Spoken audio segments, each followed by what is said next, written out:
प्रभु यीशु मसीह के मधुर और मीठे नाम से आप सभी को जय मसीह की। आज परमेश्वर के वचन में आप सभी का स्वागत है। परमेश्वर पिता आज अपने वचनों के द्वारा आपसे बोले और बातचीत करें। परमेश्वर पिता आज अपने वचनों के द्वारा आप सभी को बहुतायत से आशीषित करें। मेरे प्रियो, जब हम यशायाह 55 अध्याय उसके 10 और 11 को पढ़ते हैं तो यहाँ इस प्रकार से लिखा है, जिस प्रकार से वर्षा और हिम आकाश से गिरते हैं और वह यूं ही लौट कर नहीं जाते, वरन भूमि पर पड़कर उपज उपजाते हैं, जिससे बोने वाले को बीज और खाने वाले को रोटी मिलती है, उसी प्रकार से परमेश्वर का वचन बता रहा है, उसी प्रकार से परमेश्वर का वचन होगा। बोला मेरा वचन भी होगा, जो मेरे मुख से निकलता है वह व्यर्थ ठहर कर मेरे पास ना लौटेगा, परंतु जो मेरी इच्छा है उसे वह पूरा करेगा, और जिस काम के लिए मैंने उसे भेजा है उसे वो सफल भी करेगा। मेरे प्रियो, परमेश्वर अपने वचन को हमें दिया है। ये वो वचन है जिसके द्वारा स्वर्ग सृजा गया। परमेश्वर का वचन कहता है, इस वचन के द्वारा स्वर्ग की सृष्टि हुई, स्वर्ग बनाया गया, पृथ्वी बनाई गई। ये वचन में सृजात्मक शक्ति है, वचन गतिशील है, वचन कार्यशील है, वो कार्य करता है। मेरे प्रियो, परमेश्वर का वचन हमें बड़ी स्पष्टता से बताता है कि ये वचन स्थायी है। आकाश और पृथ्वी टल जाएगी, परंतु परमेश्वर का वचन, उसकी व्यवस्था कभी भी नहीं टलेगी। परमेश्वर का वचन इस प्रकार से कहता है, और परमेश्वर के वचन के द्वारा वो इस सृष्टि को परमेश्वर क्या क्या संभाल कर रखा है। जब आप इब्रानी 1 उसका 13 को जब पढ़ेंगे तो इस प्रकार से लिखा है, वह उसी महिमा का प्रकाश और उसके तत्व की छाप है, और सब वस्तुओं को अपनी सामर्थ के वचन से वो क्या करता है, संभालता है। अपने सामर्थ के वचन के द्वारा वो संभालता है। और परमेश्वर बोल रहा है कि मैं अपने वचन को दिया हूं ताकि वो मेरी इच्छा को क्या करे, पूरा करे। और जब तक वो परमेश्वर की इच्छा को पूरा नहीं करेगा वो वापस नहीं आएगा। परमेश्वर ने उस कार्य को, जो परमेश्वर की इच्छा का कार्य, उसे सफल करके ही वो लौटेगा। इस प्रकार से हमें परमेश्वर का वचन बताता है। क्या है परमेश्वर की इच्छा, क्या है परमेश्वर की चाहत, आज हम परमेश्वर के वचन से देखेंगे। मेरे प्रिय, उसने अपने वचन को हमें दिया है, और परमेश्वर की इच्छा क्या है आज हम इस बात को देखेंगे। मेरे प्रियो, जब हम यूहन्ना 1 अध्याय उसका 13 को देखते हैं तो इस प्रकार से लिखा हुआ है, वे ना तो लहू से, ना परमेश्वर के इच्छा से, ना मनुष्य के इच्छा से, परंतु परमेश्वर से उत्पन्न हुए हैं। मेरे प्रियो, यूहन्ना 6 उसके 40 में इस प्रकार से लिखा है, मेरे पिता की इच्छा यह है कि जो कोई पुत्र को देखे और उस पर विश्वास करे अनंत जीवन पाए, और मैं उसे अंतिम दिन फिर से जिला उठाऊंगा। यानी ये पिता की इच्छा है कि हम उसके पुत्र यीशु मसीह पर विश्वास करें, और जो कोई उस पर विश्वास करता है, इस प्रकार से लिखा है, और जितनों ने उसे ग्रहण किया, उसके पुत्र यीशु को ग्रहण किया, परमेश्वर ने उनको अपना संतान होने का अधिकार दिया, अर्थात उन्हें जो उसके नाम पर विश्वास करते हैं। और वे तो ना लहू से, ना शरीर की इच्छा से, ना मनुष्य की इच्छा से, लेकिन परमेश्वर की इच्छा से उत्पन्न हुए हैं। और परमेश्वर की ये इच्छा हुई कि हमने नया जन्म को पाया। परमेश्वर की इच्छा से हम सबने नया जन्म को पाया। और परमेश्वर का वचन पत्रस में इस प्रकार से लिखा है, जब हम देखेंगे 1 पत्रस और उसके 23 से देखेंगे तो लिखा है, तुमने नासवान नहीं परंतु अविनाशी बीज, जो परमेश्वर का वचन है, परमेश्वर के जीवते और सदा ठहरने वाले वचन के द्वारा हमने नया जन्म को पाया। मेरे प्रिय, ये वचन हमारे लिए दिया गया। परमेश्वर की इच्छा के द्वारा हमारे जीवन में हमें नया जन्म प्राप्त हुआ। मेरे प्रिय, हमने परमेश्वर को नहीं चुना, आपने परमेश्वर को नहीं चुना, परमेश्वर ने आपको चुना, आपको ठहराया। परमेश्वर ने अपने अविनाशी बीज के द्वारा, जो सदा ठहरने वाला बीज है, यीशु मसीह के द्वारा हमें नया जन्म को दिया। उसका वचन इस प्रकार से कहता है, जब तुमने उस पर विश्वास किया, जब तुमने उसके नाम पर विश्वास किया, तब परमेश्वर ने तुम्हें एक नया जीवन को दिया, और ये नया जीवन हमें परमेश्वर के द्वारा हमको प्राप्त हुआ। और परमेश्वर का वचन इस प्रकार से कहता है कि परमेश्वर की इच्छा है कि जो कोई पुत्र को देखे और उस पर विश्वास करे वह अनंत जीवन को पाए। ये परमेश्वर की इच्छा है कि जो पुत्र को देखे, मेरे प्रियो, जो उसकी ओर निहारे, वो उस पर विश्वास करे, वो अनंत जीवन को पाए। और इसलिए परमेश्वर का वचन कहता है, वे ना तो लहू से, ना शरीर की इच्छा से, ना मनुष्य की इच्छा से, परंतु परमेश्वर की इच्छा से जन्म लिए हैं। और ये जन्म अविनाशी बीज के द्वारा हो, वचन पर जब हमने विश्वास किया। जब आज आप इस वचन को सुन रहे हैं, आप जब विश्वास कर रहे हैं, आप परमेश्वर के संतान बन रहे हैं। आप जब उसके नाम पर विश्वास कर रहे हैं, आप परमेश्वर के संतान बनते हैं मेरे प्रियो। और इस प्रकार से हम परमेश्वर के संतान जब बनते हैं, आगे परमेश्वर की इच्छा क्या है, इस बात को हम देखें। परमेश्वर ने अपने वचन को जब हमारे लिए दिया, परमेश्वर का वचन इस प्रकार से कहता है कि उसी प्रकार से मेरा वचन होगा, जो मेरे मुख से निकला है वह व्यर्थ ठहर कर मेरे पास नहीं आएगा, परंतु मेरी इच्छा है उसे वह पूरा करेगा। और परमेश्वर की इच्छा हुई कि हमने उसके बेटे यीशु मसीह को स्वीकार किया और आज हम परमेश्वर के संतान हुए। ये वो बीज हमारे अंदर है मेरे प्रियो। कोई हालात, कोई परिस्थिति, कोई ऐसी बातें आपको परमेश्वर की पहचान से, उसके संतान की पहचान से अलग नहीं कर सकती है। कोई भी बात नहीं आपको परमेश्वर से दूर नहीं कर सकती है। और कई बार आप सोचें कि मुझसे गलती हो गई, मुझसे पाप हो गया, अब तो मैं परमेश्वर के संतान नहीं। मेरे प्रियो, परमेश्वर ने जब अपने वचन के द्वारा आपको नया जन्म दिया है, तो परमेश्वर का वचन बड़ी स्पष्टता से कहता है, जिस काम के लिए मैंने उसको भेजा उसको वो सफल भी करेगा। मेरे प्रियो, जब आपने यीशु को स्वीकार किया, परमेश्वर के पुत्र को स्वीकार किया, परमेश्वर का वचन कहता है ओ कभी भी परमेश्वर के हाथों से वो दूर नहीं जा सकता। आप उड़ाव पुत्र के जीवन को देखिए, वो किस प्रकार से पिता से दूर हो गया, लेकिन पिता क्या कर रहा था? पिता जानता है कि वो मेरे हाथों में है और उसको कोई छीन नहीं सकता है, और इसलिए पिता उसका इंतजार कर रहा है। मेरे प्रियो, क्या पिता ने उसको एक नौकर के समान स्वीकार किया? नहीं किया। उसने अपने बेटे को फिर से वो स्वीकार किया, चाहे वो जैसी भी हालात में था। मेरे प्रियो, आप परमेश्वर की संतान हो, आपकी पहचान कभी भी खत्म नहीं हो सकती है। मेरे प्रिय, आपकी पहचान को शैतान चुराने की कोशिश कर सकता है, लेकिन आप अपनी पहचान को कभी भी नहीं खो सकते। एक मनुष्य अगर गंदे चिथड़े में भी रहेगा तो भी वो मनुष्य रहेगा, वो जानवर नहीं बन जाएगा। एक मनुष्य चाहे किसी भी हालात में वो रहे, वो मनुष्य ही रहेगा, वो जानवर नहीं कहलाएगा। उसी प्रकार से मेरे प्रियो, जब हमने उसके बेटे यीशु मसीह को स्वीकार किया, हम परमेश्वर के संतान हैं तो है। कोई हालात, कोई परिस्थिति हमें परमेश्वर के प्रेम से हमको अलग नहीं कर सकती है, हमें उस पहचान से अलग नहीं कर सकती है। लेकिन परमेश्वर की इच्छा और आगे क्या है, हम इस बात को भी देखें। इस प्रकार से परमेश्वर का वचन हमें बताता है, जब हम पहला पत्रस उसके 1 उसके 23 को जब हम देखेंगे तो यहां लिखा है कि तुमने नासमान नहीं परंतु अविनाशी बीज से और जीवते परमेश्वर और सदा ठहरने वाले वचन के द्वारा नया जन्म पाया। यानी ये वचन सदा ठहरने वाला वचन है, उसके द्वारा हमने नया जन्म को पाया। परंतु कई बार हमारे जीवन में पाप और बुराई आती है, ऐसी बातें आती है, तो हम सोचते हैं कि परमेश्वर अब मुझसे प्यार नहीं करेगा या परमेश्वर अब मुझे भूल गया है। लेकिन परमेश्वर का वचन क्या कहता है? एक व्यक्ति जो कोढ़ से ग्रसित था, जिसके बारे में हम मरकुस में देख सकते हैं, मरकुस और उसके पहला अध्याय और उसके 40। कोढ़ किस बात को बताता है? कोढ़ पाप को बताता है, कोढ़ अशुद्धता को दिखाता है, क्योंकि जो कोढ़ी व्यक्ति था वो समाज से बहिष्कृत था, समाज में वो अंदर नहीं आ सकता था। वो नगर के बाहर वो छोटी छोटी गुफाओं में या गड्ढों में वो रहते थे, और जब मनुष्य को देखते थे तो अपने आप को अशुद्ध अशुद्ध अशुद्ध ऐसा चिल्लाते थे, क्योंकि वो मनुष्य के सामने नहीं आ सकते थे। वो समाज से बाहर, अपने परिवार से भी बाहर थे।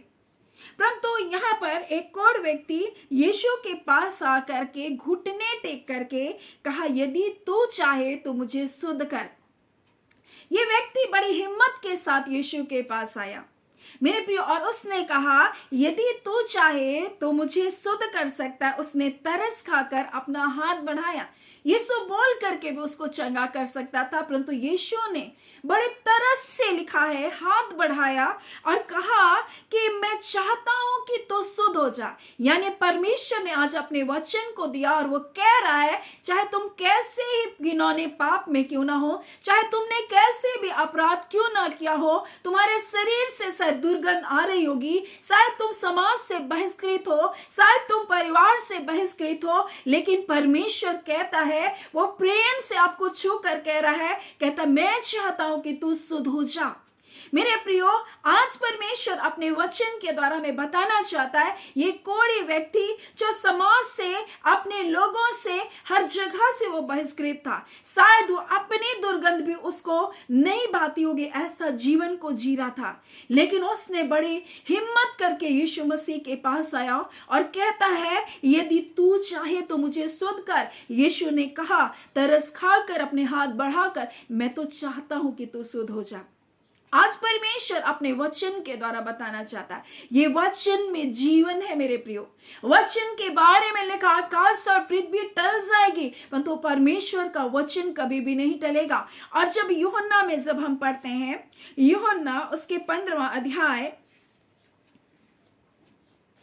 वहां इस प्रकार से लिखा है उसके 3 में, तुम जो उस वचन के कारण जो मैंने तुमसे कहा है तुम शुद्ध हो। ये परमेश्वर का वचन है और जब आप इस वचन को सुन रहे हो आप शुद्ध हो मेरे प्रियो।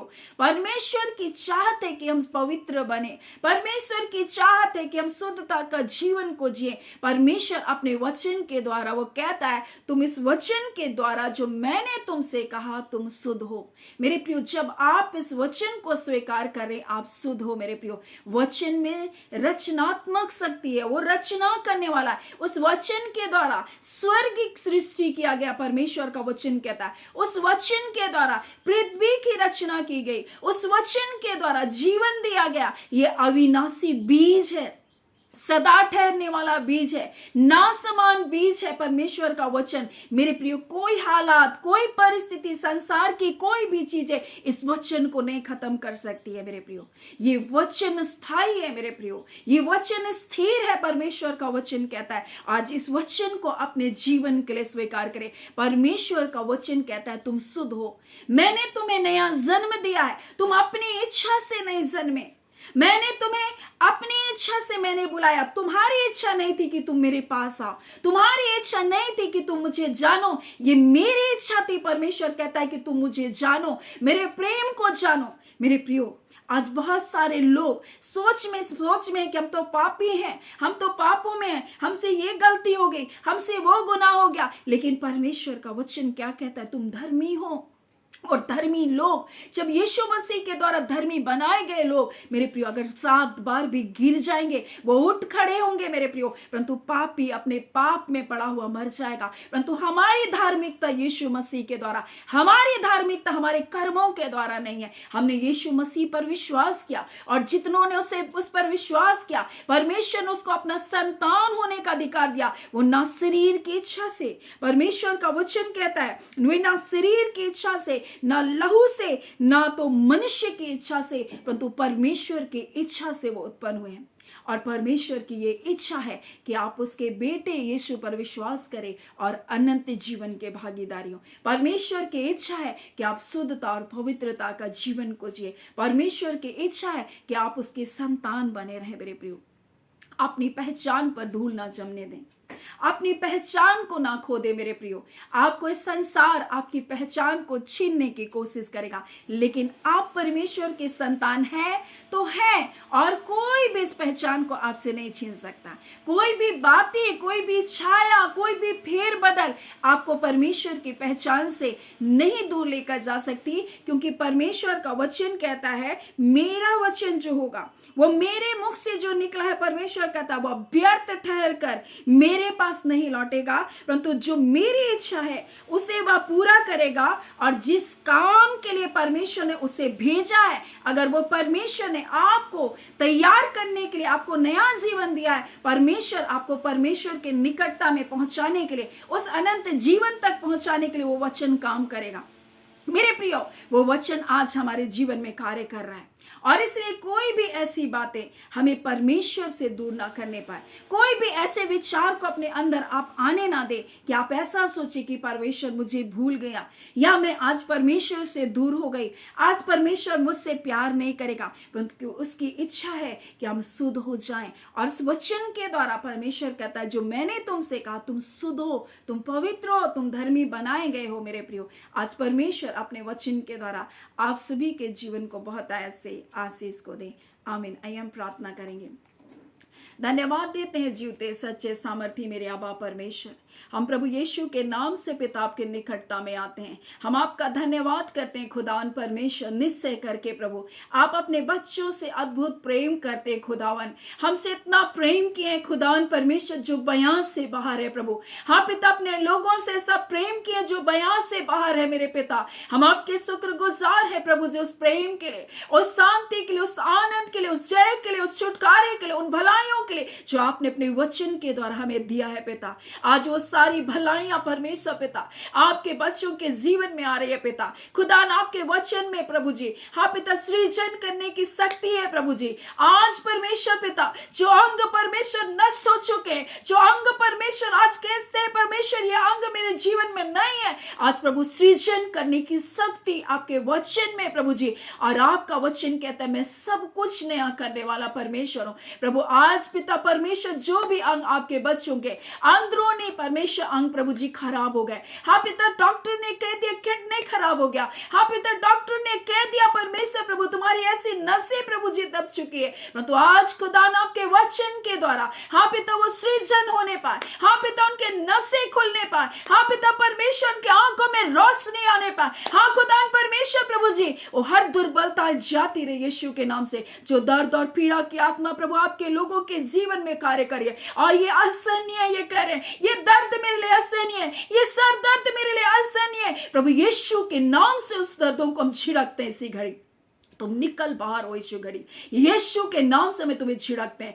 तुम्हारा कोई अधिकार नहीं है, क्योंकि हमारा देह परमेश्वर पिता आपके पवित्र आत्मा का मंदिर है, ना तो बल से ना शक्ति से, परंतु पवित्र आत्मा आपके सामर्थ के द्वारा प्रभु जी आपके लोगों के जीवन में अद्भुत कार्य हो रहा है प्रभु। आप अपने वचन के सामर्थ के द्वारा प्रभु सृष्टि को संभालते हैं, मनुष्य जाति को संभालते हैं परमेश्वर, हमारी हालात परिस्थितियों को प्रभु जी आप संभालते हैं। आज पिता हो सकते हैं इनके स्थितियां परिस्थितियां बिगड़ी है, डामाडोल की स्थिति में, परंतु खुदा आपके वचन के द्वारा वो स्थिर होने पाए, हर प्रकार की गड़बड़ी परमेश्वर परिवारों से बाहर होने पाए, रिश्तों की गड़बड़ी प्रभु जी परिवारों से दूर होने पाए, अनबन की आत्मा छोड़कर निकल कर जाए यीशु के नाम से। इसी घड़ी तुम्हारा कोई अधिकार नहीं है मेरा शांति का परमेश्वर। इसी घड़ी प्रभु जी आपके बच्चों के अंदर परमेश्वर उनके मनों पर, उनके विचारों पर कब्जा करने पाए। आपकी अद्भुत शांति प्रभु आपके लोगों के जीवन का भाग है। उसी शांति के लिए प्रभु जी आपने प्रताड़ना को सा आज खुदान परमेश्वर,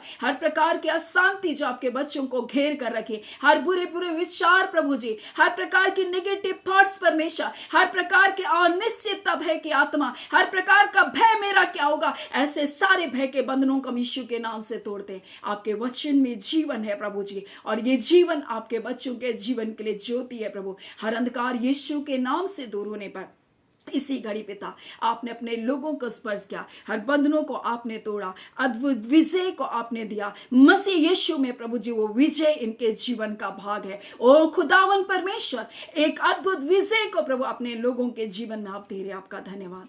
खुदा अपने वचन को भेजकर आप चंगा कर रहे प्रभु, आपका धन्यवाद प्रभु। अपने लोगों को परमेश्वर आपने स्पर्श किया ऐसी घड़ी प्रभु, धन्यवाद। आपने हर प्रकार के अंधकार के कार्य को उनके जीवन से खत्म किया प्रभु, धन्यवाद प्रभु। आपके लोगों के जीवन में अंधकार का कोई परमेश्वर अधिकार नहीं है प्रभु। मेरे खुदा ये ज्योति की संतान है, आपके वचन में कहा प्रभु जी ये ज्योति की संतान है तो है परमेश्वर।